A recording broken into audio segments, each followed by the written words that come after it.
எப்பா டேய், என்னதாண்டா நடந்துட்டு இருக்கு இந்த தமிழ்நாட்டுல? சூலூர்ல நடந்த அசம்பாவிதத்திலிருந்தே இன்னும் மக்கள் ஏந்து வரல. அதுக்குள்ள கும்மிடி பூண்டியில இப்படி ஒரு நியூஸ். 3 வயசு குழந்தைடா, 3 வயசு குழந்தை கட்ட அப்படி என்னடா கண்டீங்க? ஊர் பேர் மாறிட்டு இருக்கே, கும்மிடி பூண்டி, சூலூர், அந்த ஊர் இந்த ஊர்னு. ஆனா சம்பவம் மாறவே இல்லை. இப்படி ஒரு சம்பவம் நடந்துகிட்டே இருக்கு. தமிழ்நாட்டுல கடந்த 2 நாள்ல மட்டுமே 10க்கும் மேற்பட்ட போக்சோ கேஸ் பதிவாகி இருக்கு.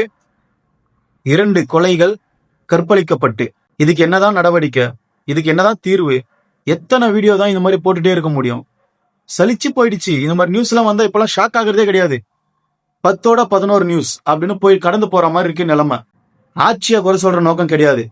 டிவிகே, டிஎம்கே, ஏடிஎம்கே நாளைக்கு வேற எவனாச்சும் ஆட்சிக்கு வந்தாலுமே கூட இது நடக்கும், நடக்காமலாம் இருக்காது.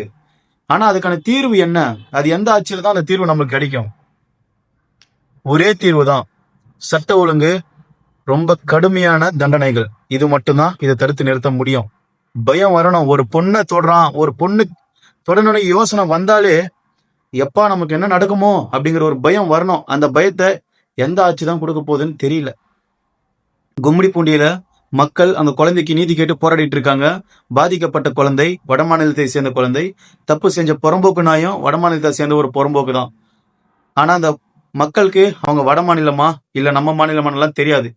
நீதி கேட்டு போராட மட்டும்தான் தெரியும். ஆனா போராடுற மக்கள் மேல கேஸ் போட்டிருக்கீங்கடா.